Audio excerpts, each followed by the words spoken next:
This is our lesson over section 7.2. I'm going to do it in two parts. First part, we're going to evaluate trig functions without using a calculator of values other than 30, 60, and 45, 45 degree angles. And then we're going to go through identities. We're going to do the proofs or the verification of identities for the second part. First part, 7.2A, expect you to work problems 1 through 7 odd, 15 through 19 odd.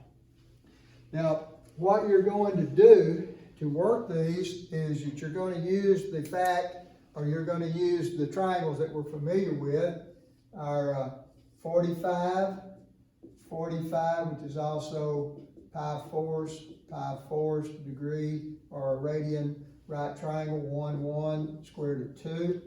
We're also going to use our 30, 60 degree right triangle, 30, 60, 1, 2, square root of 3. Same thing as pi thirds in radians, same thing as pi sixths in radians. We're going to use this information. In other words, when we go through and look at these problems, we're going to write them in such a way that they are the addition or subtraction of pi sixth, which is 30 degrees, pi fourths, which is 45 degrees, pi third, which is 30 degrees. We're either going to be using these to add and subtract together, or we may use these as a reference angle and have angles larger than 90 degrees. So we'll talk about that as we get to that type problem. All right, and I'm going to work 4 problems off the first part of the lesson, and then I'm going to work 2 problems doing the identities. Let's start off with problem number 4. Let me talk just a minute before we put that on the board. We will be using these formulas right here, addition and subtraction formulas that I have my thumb under. What is there? 6 of those. We've got cosine, we've got sine and cosine and tangent of 2 angles added together and 2 angles subtracted from each other. So you can use these again when we have our test. I'm not expecting you to have them all memorized. You're going to be able to use these, this formula sheet. So number 4.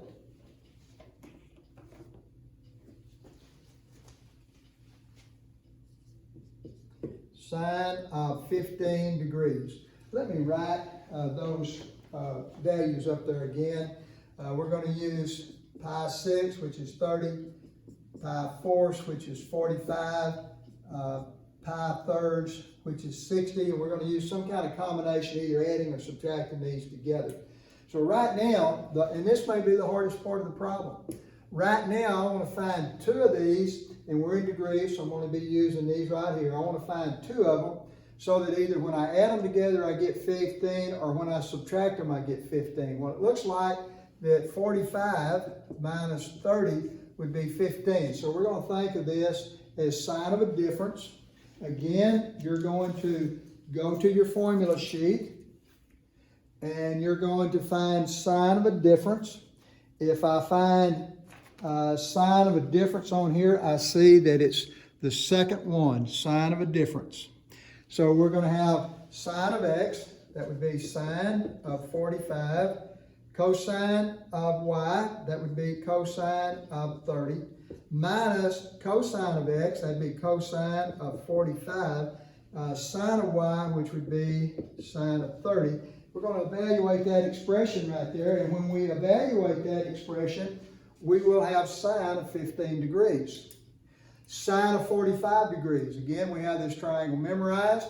I see that sine of 45 is opposite over hypotenuse. That would be 1 over the square root of 2. I see that cosine of 30 degrees, that's this angle here, is adjacent over hypotenuse. That would be the square root of 3 over 2 minus cosine of 45 degrees, that's adjacent. We're using this 45, that's adjacent over hypotenuse. That would be 1 over the square root of 2 times, and sine of 30 degrees, that would be opposite over hypotenuse of my 30 degree angle. That would be 1/2. When I simplify this, I would get the square root of 3 over 2, square root of 2, minus. And when I multiply that, remember we multiplied our numerators together and our denominators together. That 1 times square root of 3, square root of 3, square root of 2 times 2 is 2 square root of 2. Over here, I multiply my numerators together, I get 1. I multiply my denominators together, I get 2 square root of 2. Now I have the same denominator for both fractions, so I can go ahead and subtract them. So I have the square root of 3 minus 1 over 2 square root of 2. Difference in my numerators, denominators were already common, so I have this. Now, when we get into calculus next fall, we can leave answers like this with radicals in the denominator. And the reason that happens, it just gets so complicated you can't get them out. But it's not that complicated yet. So we're going to multiply by a form of 1 so that we'll not have a radical left in the denominator. The form of 1 that we're going to choose is the square root of 2 over the square root of 2. And when we multiply this, I have the square root of 2 times the square root of 3, which is the square root of 6. Now square root of 2 times negative 1, which would be negative square root of 2. Down here, I have the square root of 2 times square root of 2 is 2, and 2 times 2 is 4. And by the way, that's the reason that we picked the square root of 2, so that when we multiply together, there will not be a radical in the denominator. So that would be our answer to the first one.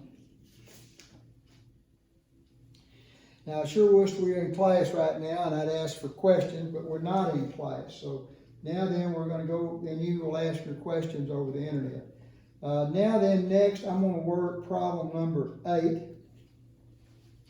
Let me erase some of that.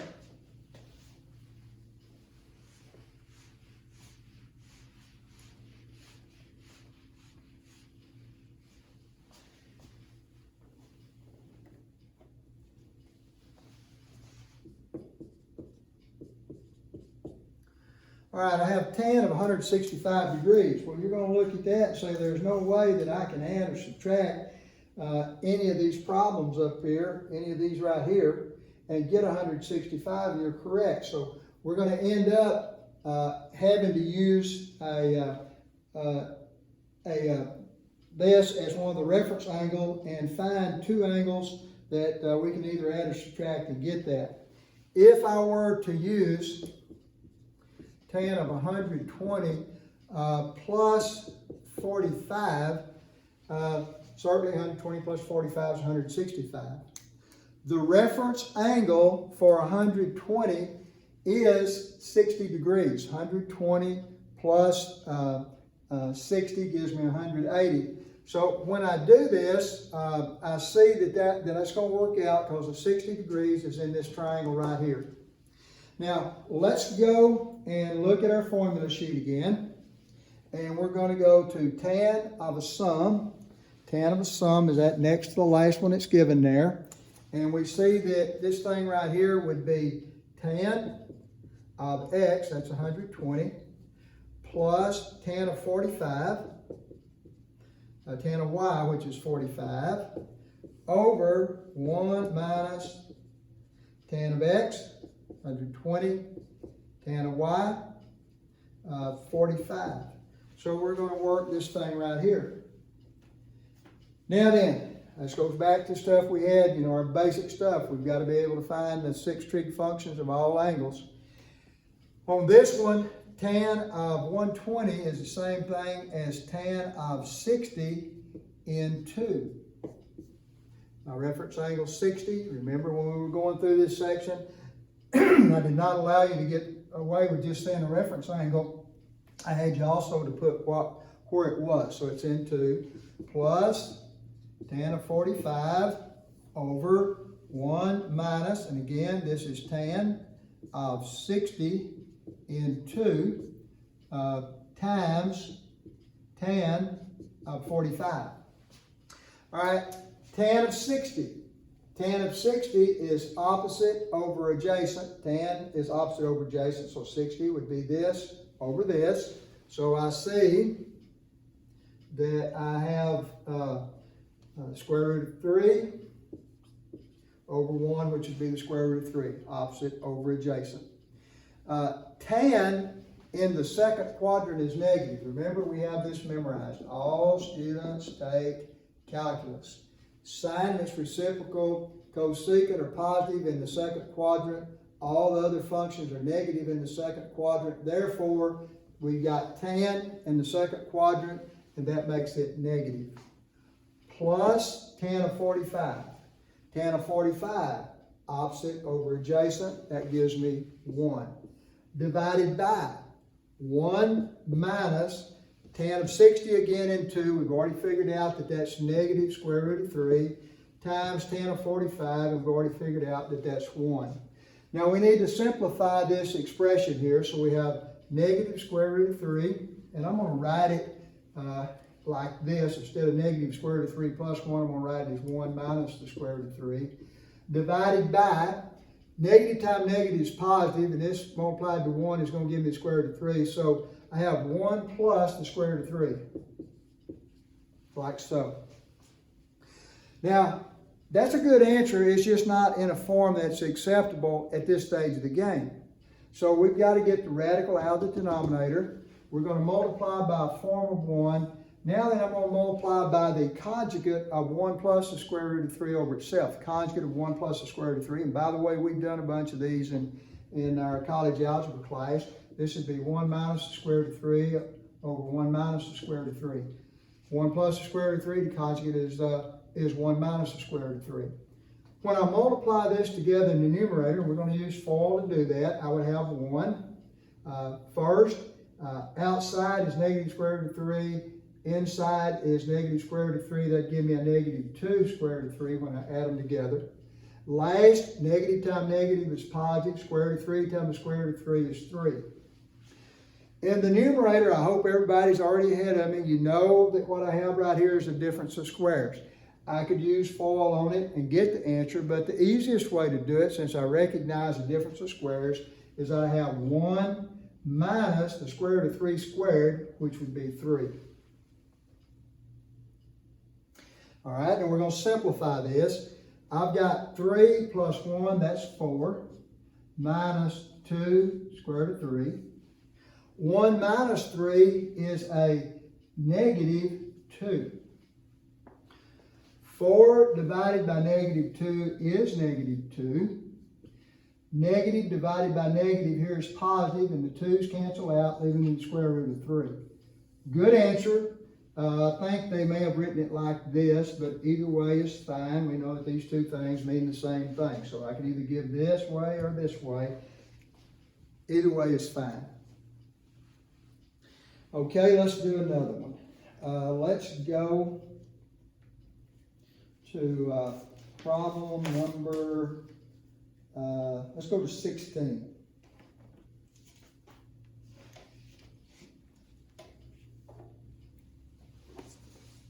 And I guess I need to erase some of this stuff.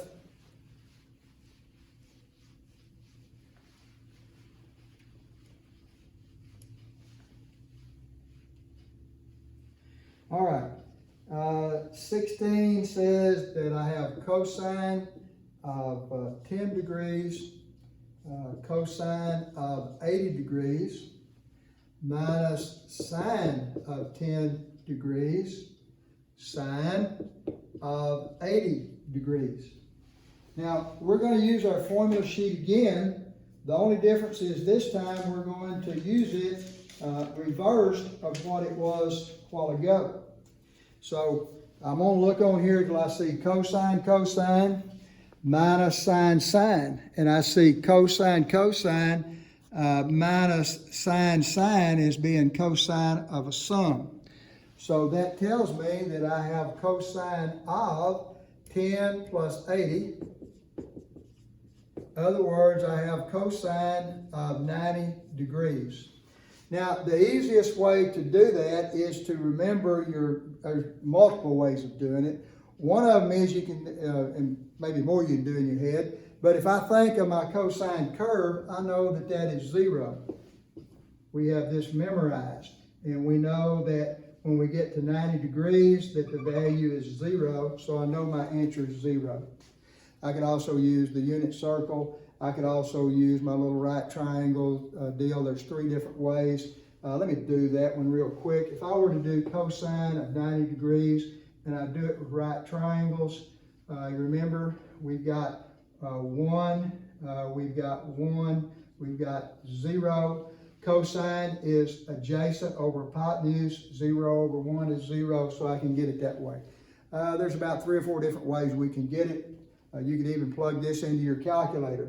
Take your calculator, make sure that your mode is set in degrees, plug in cosine 90, look what your calculator tells you, it tells you 0. So we've just talked about 4 or 5 ways that we can do that.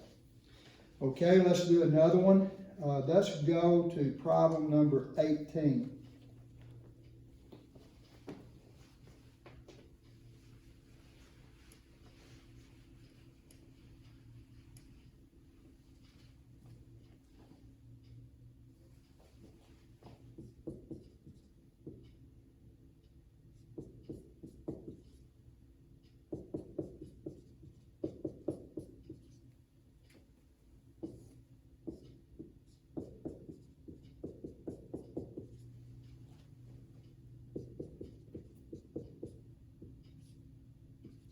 Okay, now again, we're going to use these formulas in reverse order of the first problem we did.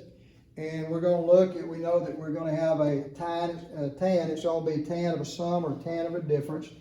If I look at tan of a sum, right here, that would be tan of a sum, the one that I have my thumb under, and I see that I'm going to plug into that right there, only we're going to work from right to left. This is the right side, we go to the left. That would tell me that I have tan of x plus y. In other words, I have tan of pi 18ths plus pi 9ths.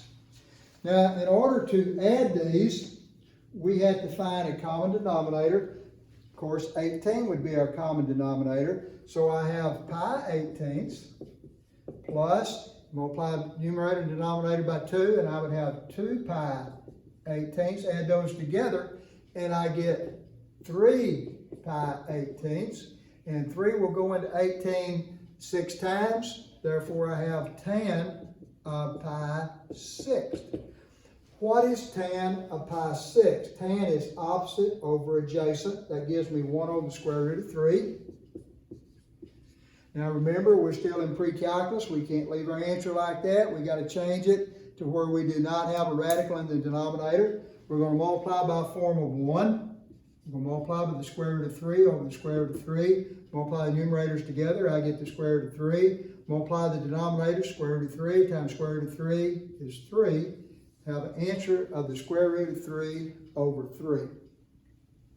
Okay, now I'm going to stop on the first part of this, and we'll pick up shortly, and I'll do the second part of this section that we're on. So in a minute, you work on this stuff a while, and then come back, and then we'll start doing identities.